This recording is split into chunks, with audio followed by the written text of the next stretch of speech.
Exactly what to say, the magic words for influence and impact. Magic words speak to the subconscious brain without overanalysis, and that's why they're so persuasive and effective at convincing people.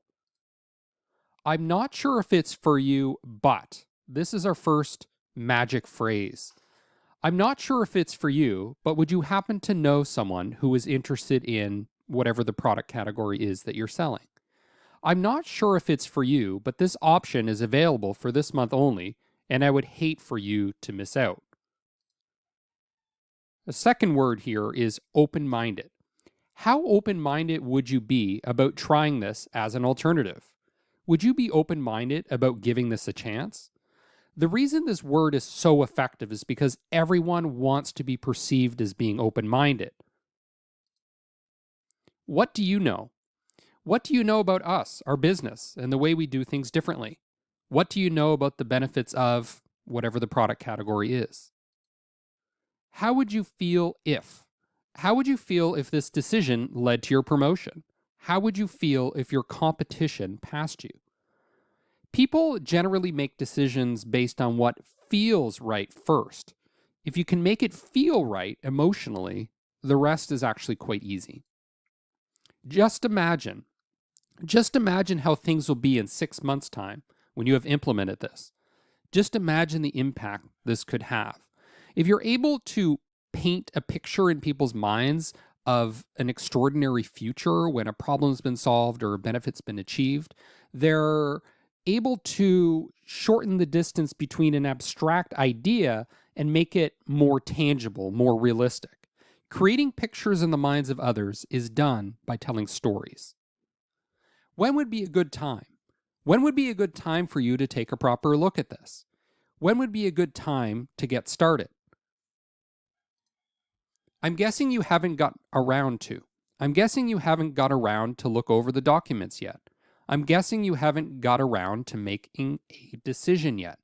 You're able to preempt people's excuses and give them a face-saving way of getting around what they were supposed to do. Simple swaps. Do you have any questions? Instead of saying this, you could say, what questions do you have for me? Instead of, can I have your phone number, you say, what's the best number to contact you at? You're presuming that the answer is positive, that they're going to give you their phone number, and you're simply asking which one.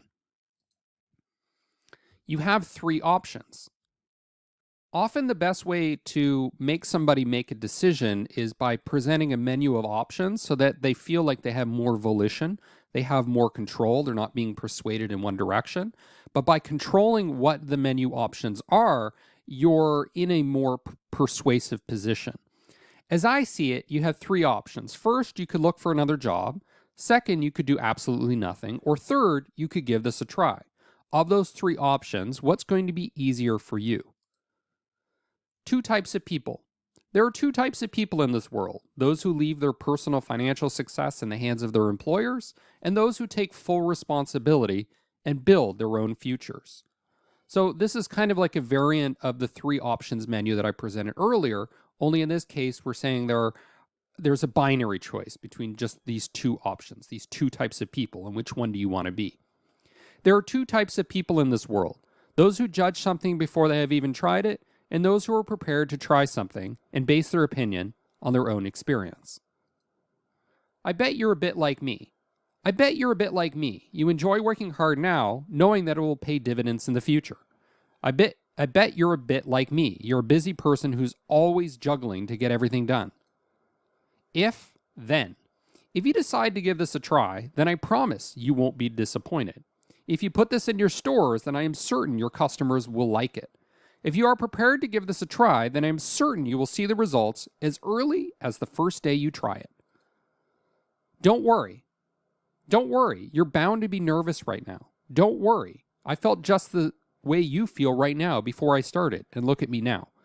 A lot of people, when they're about to invest a lot in a product, maybe a new initiative, they're going to be a bit nervous. And simply saying don't worry, even without any explanation in some cases, will put people at ease and make them more likely to move ahead. Most people. Now, if you tell somebody directly what to do, that can be pretty offensive. But if instead you tell them what other people are doing, then they're more likely to go along with that because it's a less direct, obnoxious way of pushing them in a certain direction. So here are two examples. What most people do is place a small order to get started, commit to a few of the best products, see how they work out in their daily routines, and then decide what they want to do next.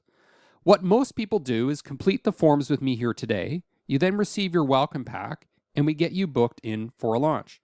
Now, more generally, what I would say is people generally purchase products and services that seem like the default choice, that seem like the one that most people go with. And that's why it's so important to center your marketing around social proof.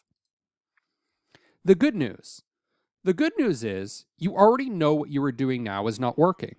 So what is the harm in trying this? So we're able to take something that's negative and put a positive spin on it. People are often energized by marketing and salespeople that have a positive aura around them. What happens next? What happens next is we're going to take a few moments, complete some of your personal details, and get things set up for you to receive everything in the quickest possible time. What is the best address for you? Note the little tactical twist here at the end where we're asking a question that's very easy to answer. When you have a very easy question to answer at the end of what you're saying, it helps move things along because there's almost an automatic response that is a positive, affirming response. What makes you say that? So you say this when people present you objections. Objections such as, I haven't got the time. It's the wrong time. I want to shop around. I haven't got the money right now. I need to speak to someone else. In each of these situations, you literally just say, what makes you say that? And essentially what that does is it makes the prospective customer resolve the question they had themselves. Before you make up your mind, wouldn't it make sense to speak to a few more people about the difference this could make for you and your family? Look, before you make your mind up, let's make sure we've looked at all the facts. If I can, will you? If I can match that price for you, then would you be happy to place the order with me today? Enough. Would every 4 weeks be enough for you? Would 8 apples be enough for you?